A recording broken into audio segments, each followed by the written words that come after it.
Live from Fargo and serving you on TV, online, and on the go. This is Valley News Live at 6. Fargo City leaders have said no to a revision that would increase the number of homes built in the Bison Meadows development, nearly doubling it. We're told it's been revised again, scaled back slightly to 370 individual lots. It's an area near Davies High School in South Fargo. Mailers are being sent out, a neighborhood meeting is scheduled, and the debate rages on social media. So what's it going to take to fix the problem? Valley News Team's Bradford Eric talks to those living right next door. 35-foot lots. That's what was proposed here for the Bison Meadows neighborhood in South Fargo. Not much when you're paying $200,000 plus specials.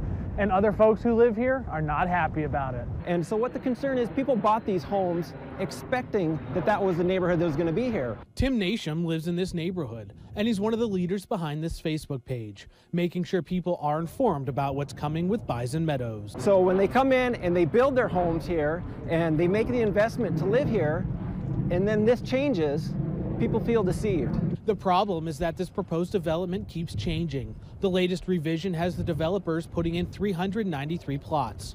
That was voted down at the last city commission meeting. Now we're told it's been changed again, down to 370. In the community, let's move on. Bison Meadows was the first topic of discussion over the noon hour Wednesday. The planning department readily acknowledging people are angry and that this probably won't solve the problem. This is disappointing to me because as commissioners, we all the time talk about why are there not more affordable houses in Fargo. Nasham feels the city is not listening to their concerns. Especially with Commissioner Gehrig. He refused to meet with me a month ago. I had a phone conversation with him. He didn't want to meet with me about it. He told me that his mind was already made up. And that's outlined in the debate on their Facebook page. The newly revised Bison Meadows comes back before the city in June. Bradford Eric, Valley News Live. A community meeting is scheduled tomorrow night to discuss Bison Meadows. We'll post information for that meeting online as soon as we learn more. Not the best of days around here, but not as bad as areas to the southeast of the valley. Let's find out from Hutch what we can expect tonight. Hutch? We do have a few showers showing up on radar not far from the FM area and points south and east. The Twin Cities, southern Minnesota and Iowa, though, under the gun for severe weather heading into the evening. Numerous tornado watches and even a few tornado warnings have been posted there. There is a band of showers stretching from Norman County through Cass County right now, just off to the west of the FM area. A few of those raindrops may be making their way down to the ground, but a better chance of rain exists tonight to our southeast. Grant County, Wilkin County, Otter Tail, and Wadena counties most likely to see showers and storms. The Twin Cities, big baseball game there tonight. They're in between storms right now. There'll be a decent chance the western metro area will be seeing more showers and storms in the upcoming hour. It's cool out there and it's going to be cold tonight. We do have a frost advisory for our north and west counties. I'll have details on what you can expect in your hour-by-hour forecast, but suffice it to say, we stay cool for some time. All right, thanks, Hutch. We received a few calls for some viewers today about low-flying planes in the area this afternoon. We did check with Hector International Airport. They told us that the National Guard in Duluth had rerouted a number of F-16s to Fargo due to bad weather there. So if you see them again, they're probably heading home.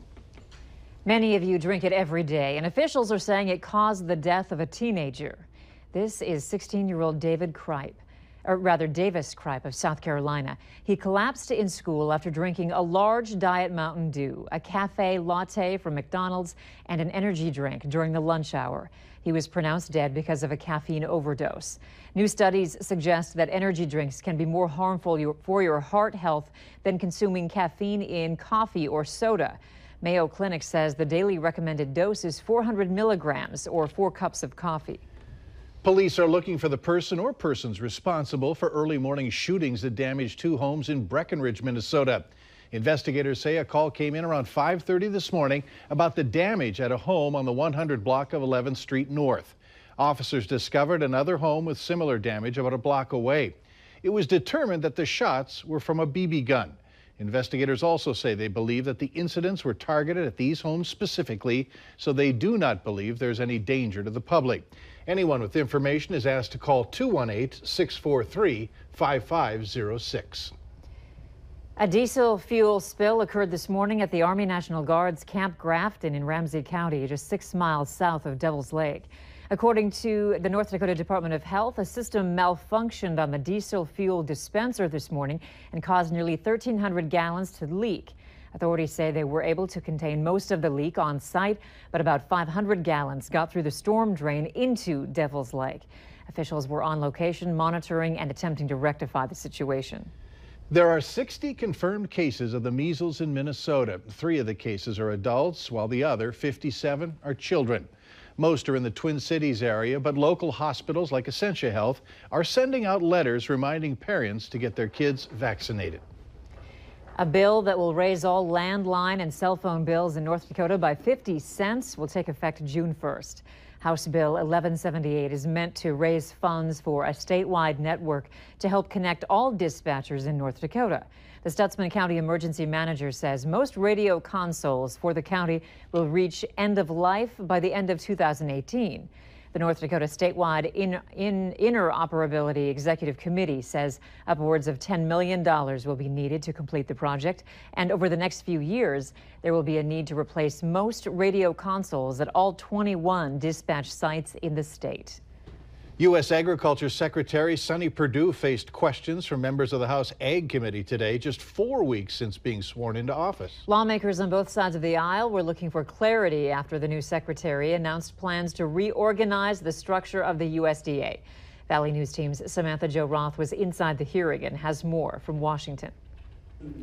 Republicans and Democrats wonder who will listen to the concerns of rural communities following the elimination of the Undersecretary of Rural Development. Will someone in your office take on the day-to-day management responsibilities of leading rural development? Concern is just the attention that's going to be given to rural development. It's a big concern. The new Secretary of Agriculture defended his decision to eliminate the position, which coordinates billions of dollars in loans and grant programs, explaining that an assistant secretary position will now spearhead rural development. The mission is not going to diminish whatsoever. The people in RD are going to report to this assistant secretary, who will have direct access to the secretary, and I consider that an elevation. But 2 Minnesota Democrats on the committee worry about the move. I was concerned that the last administration, I think, did not pay the attention I thought it probably deserved to rural areas. So removing of the position, my first inclination is that I don't think that's good. Congressman Colin Peterson, the lead Democrat on the committee, says he'll be watching closely. He says that the move that he's made